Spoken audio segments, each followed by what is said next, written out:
వేరు వేరు దేశాల్లో వేరు వేరు రకాలుగా ఈ భూమి మీద హక్కులు రైతులకు దఖలపడినాయి. కొన్ని దేశాల్లోనేమో ఎవడో వచ్చి రాజు జయించి ఈ భూమి మొత్తం నాదే, నా తాబేదారులకి, నా కోసం పనిచేసే సైనికాధికారులకి, నా దగ్గర ఉండే ఫ్యూడల్ లార్డులకి నేను ఇస్తున్నాను అని చెప్పి వాడు గ్రాంట్ చేసేవాడు. వాడు కింద రైతులకి కౌలుకిచ్చి వాళ్ళతోటి వ్యవసాయం చేయించుకునేవాడు. అదొక పద్ధతి, ల్యాండ్ టైటిల్ బై కాంక్వెస్ట్. చాలా దేశాల్లో, మన దేశంలో కూడా మన పూర్వీకులు గోచిగొడ్లు కట్టుకున్న రోజున, ఇనప పారలు పనిముట్లు లేని రోజుల్లో చెక్క ముక్కలు చెక్కుకునో చేతులతోనో రాళ్లు రప్పలు చెట్లు చేమలు తుప్పలు అన్ని తీసేసి భూమిని చదును చేసుకుని 4 ఎడ్లతోటి దున్నుకుని గట్లు వేసుకుని భూములు తయారు చేసుకున్నారు. అది సంప్రదాయబద్ధంగా వాళ్ళకి ఆ ఆస్తి మీద వచ్చినటువంటి హక్కు, హోమ్ స్టీడింగ్ అంటారు. చాలా దేశాల్లో జరిగింది. మన దేశంలో ముఖ్యంగా మనకు వచ్చిన భూమి హక్కులు దురాక్రమణల ద్వారా, ఆక్రమణల ద్వారా, రాజ్యాలను జయించడం ద్వారా, కత్తి మొనల ద్వారా రాలా. రైతులు కష్టపడి వాళ్ళు వాళ్ళ కుటుంబ సభ్యులు పాము కాట్లకు గురై, అనారోగ్యాలకు గురై, మలేరియాలకు గురై చచ్చిపోతూ బతుకుతూ ఆ తయారు చేసుకున్నటువంటి భూములు ఇవి. వాటి మీద మనకి సంప్రదాయబద్ధంగా వచ్చిన హక్కుల్ని వేదకాలం నుంచి ఎవరు ముట్టుకోలా. రైతుల జోలికి ఎవడో రాలా. గ్రీకులు కుషాన్లు వచ్చినా గానీ మన జోలికి రాలా. గుప్తుల కాలం నుంచి రైతుల జోలికి ఎవడో రాలా. ముస్లిం రాజులు దండయాత్రలు చేసినా గానీ మన భూముల మీద వాళ్ళు ఈ భూమి అంతా మాదే, దీని మీద మాది హక్కు అని ఎప్పుడు అనలా.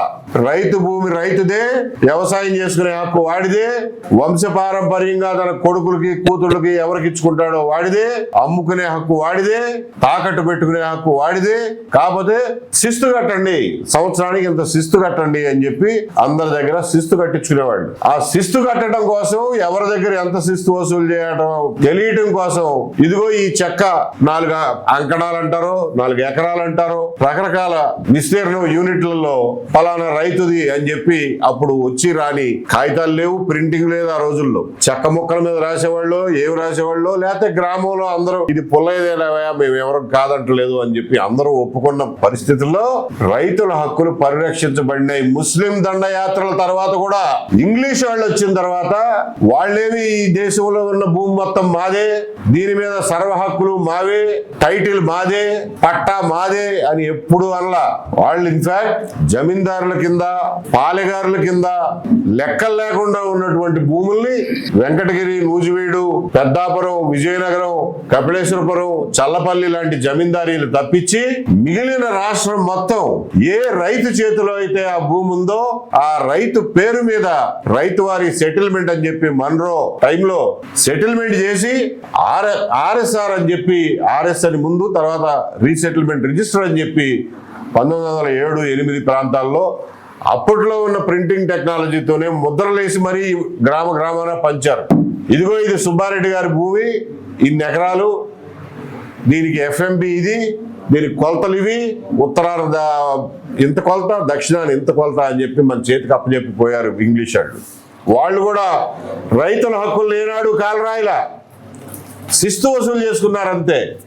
స్వాతంత్రం వచ్చిన తర్వాత ఎస్టేట్ అబాలిషన్ కింద, జమీందారీ అబాలిషన్ కింద జమీందారులకి కొంత భూమి వదిలేసి, వాళ్ళ సొంత అవసరాల కోసం కొంత భూమి వదిలేసి, ఆ రోజుల్లో కూడా జమీందారికి సొంత భూమి ఉండేది, సర్వ హక్కులు ఉన్నటువంటి రైతుల భూములు కూడా ఉండేవి. రైతుల భూమి మీద ఎప్పుడు జమీందారు ఇది నాది అని అనలా.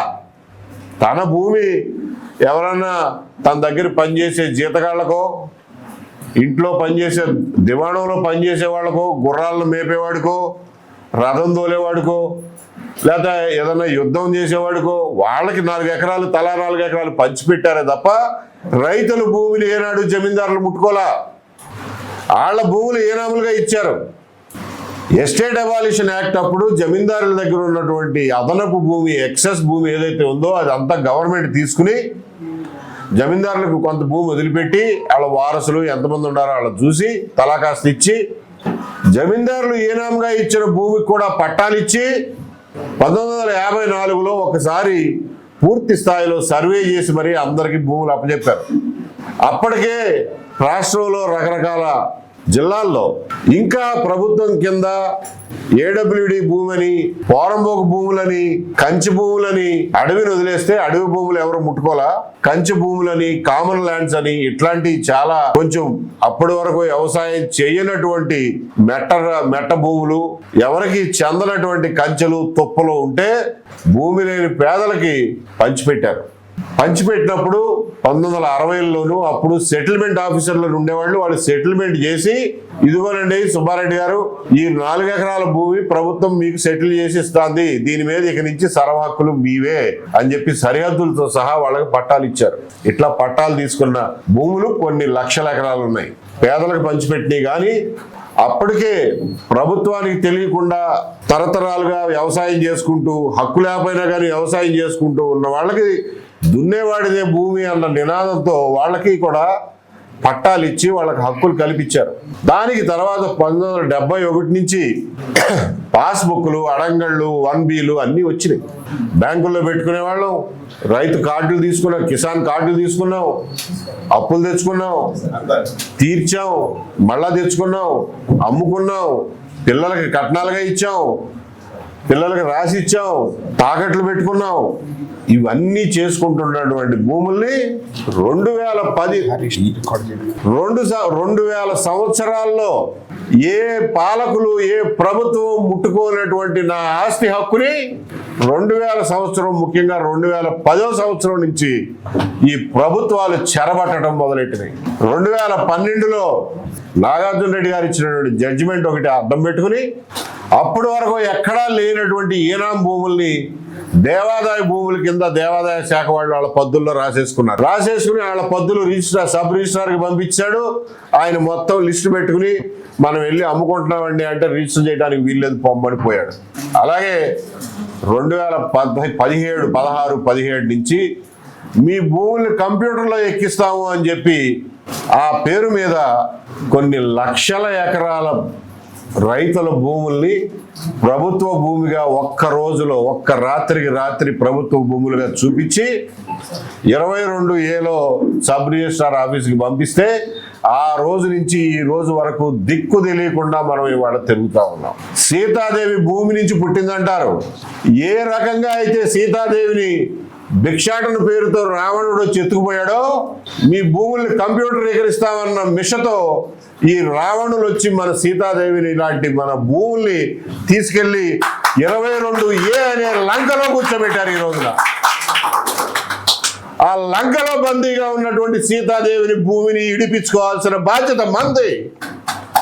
దానికోసం ఏ యుద్ధానికైనా మనం సిద్ధం కావాల్సిందేనని చెప్పి మీ అందరికీ తెలియజేస్తున్నా. ఎందుకంటే బతిమాలితే రావణుడు ఏమన్నా ఇచ్చాడా? మండోదరి మాట ఏమన్నా విన్నాడా? హనుమంతుడు వెళ్ళి బతిమాలితే ఇచ్చాడా? యుద్ధం చేస్తేనే ఇచ్చాడు. లేకపోతే ఈ రావణులు, ఈ కుంభకర్ణులు, ఈ ఇంద్రజిత్తులు, ఈ దేవాంతకులు, ఈ నరాంతకులు వీళ్ళందరూ కలిసి సీతాదేవిని ఇడిపించే పరిస్థితిలో లేరు. రావణుడికి 10 తలకాయలు ఉన్నట్టే ఈ రోజున మన భూమిని ఎత్తుకుపోయిన వాళ్ళకి ఒకళ్ళ ఎంఆర్ఓ పేరు మీద, ఆర్డీఓ పేరు మీద, విఆర్ఓ పేరు మీద, బ్రోకర్ల పేరు మీద, ఎమ్మెల్యేల పేరు మీద, జాయింట్ కలెక్టర్ల పేరు మీద, కలెక్టర్ పేరు మీద, CCLA పేరు మీద ఇన్ని తలకాయలు ఉన్నాయి. ఒక తలకాయకి అన్నం పెట్టినా మిగిలిన 9 తలకాయలు మా సంగతి ఏంటంటున్నాయి. కాబట్టి ఈ 10 తలకాయల రావణుడిని పడగొట్టాలంటే, మన సీతాదేవిని మనం రక్షించుకోవాలంటే బాణం వేయాల్సిందే, యుద్ధం చేయాల్సిందే. శ్రీరాముడు 2 చేతులతోనూ బాణాలు వేశాడు. మనకు ఆ అవసరం కూడా లేదు. మనకి రావణుడిని పడగొట్టడానికి 1 వేలు చాలు బటన్ నొక్కటానికి. కాబట్టి ఖబర్దార్ అని చెప్తున్నాం. మర్యాదగా మాకెవరికి తెలియకుండా, నోటీస్ ఇవ్వకుండా సీతాదేవి తల్లి లాంటి మా భూముల్ని ఎత్తుకుపోయి శ్రీలంకలో 22Aలో దాచిపెట్టావో దాన్ని బేషరతుగా తిరిగి మాకు అప్పచెప్పండి. అందులో మీకు ఏమన్నా క్లెయిమ్ ఉంటే, ప్రభుత్వ భూమి ఉంటే మాకు నోటీస్ ఇచ్చి మాట్లాడండి. అంతే తప్ప ఆడి దగ్గరికి వెళ్ళు, ఈడి దగ్గరికి వెళ్ళు, రావణుడి మా తమ్ముడు ఉన్నాడు ఆడితో మాట్లాడు, ఆడు 6 నెలలు కుంభకర్ణుడు, 6 నెలలు నిద్రపోతాడు, 6 నెలలు తింటాడు. అంటే 6 నెలలు పదవిలో ఉంటాడు, 6 నెలలు అపోజిషన్ లో ఉంటాడు. ఎవరిని అడగాలి మనం పోయి? అందరూ ఒకటైపోయారు ఇందులో. ఈ రోజున చంద్రబాబు నాయుడు గారు నిన్నే అంటున్నారు, బాపట్లని 22A విముక్త జిల్లాగా చేయడానికి కలెక్టర్ గారు ఒప్పుకున్నారు అంట. ఈయన ఒప్పుకోలా, కలెక్టర్ గారు ఒప్పుకున్నారంట. కలెక్టర్ గారు ఖచ్చితంగా చేస్తారు, అభినందిస్తున్నా. కలెక్టర్ గారు చేసిన తర్వాత నేను వచ్చి పట్టాలు పంపిణీ చేస్తా. పని చేయాల్సింది కలెక్టరు, పంపిణీ చేసేది నువ్వా? నిజంగానే ఒక సవాల్ విసురుతున్నావు ఈ రోజున. బాపట్ల జిల్లాలో 5 వారాలు, మీరు చెప్పిన 5 వారాల్లో గనక కలెక్టర్ 22A విముక్తి జిల్లాగా ఆ జిల్లాని చెయ్యలేని పక్షంలో కలెక్టర్ని అక్కడి నుంచి ట్రాన్స్ఫర్ చేయండి. ఇదే సవాల్ని స్వీకరించి 22Aలో పెట్టిన నోటీసు లేకుండా 22Aలో పెట్టిన ప్రతి ఎకరం, ప్రతి సెంట్ భూమిని రోల్ బ్యాక్ చేయండి. ఆ ఛాలెంజ్ తీసుకునే దమ్ముందా అని అడుగుతున్నా.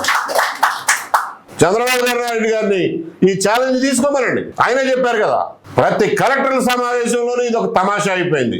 వచ్చే కలెక్టర్ల సమావేశానికల్లా 22A మిగలడానికి ఏం లేదు అంటారు. ఎందుకు చేస్తారండి? ఎందుకు చేస్తారో మీకు తెలీదా? ఎందుకు చేయరో మీకు తెలీదా? ఏం చేస్తే చేస్తారో మీకు తెలీదా? ఇన్ని రోజుల నుంచి మీరు ప్రభుత్వాన్ని నడుపుతున్నారు. కింద MROలు కానించి, RDOలు కానించి, ఎమ్మెల్యేలు కానించి, బ్రోకర్ల కానించి ఉన్న విషవలయం మీకు తెలీదా? కాబట్టి ఈ రోజున రైతుల్ని బయట పడేయాలంటే ఒక్కటే మార్గం, roll back 22A, roll back 22A, roll back 22A. లేకపోతే ప్రజాగ్రహాన్ని, ప్రజా యుద్ధాన్ని, ఇంకొక రామరావణ యుద్ధాన్ని చూడటానికి సిద్ధపడండి. Thank you.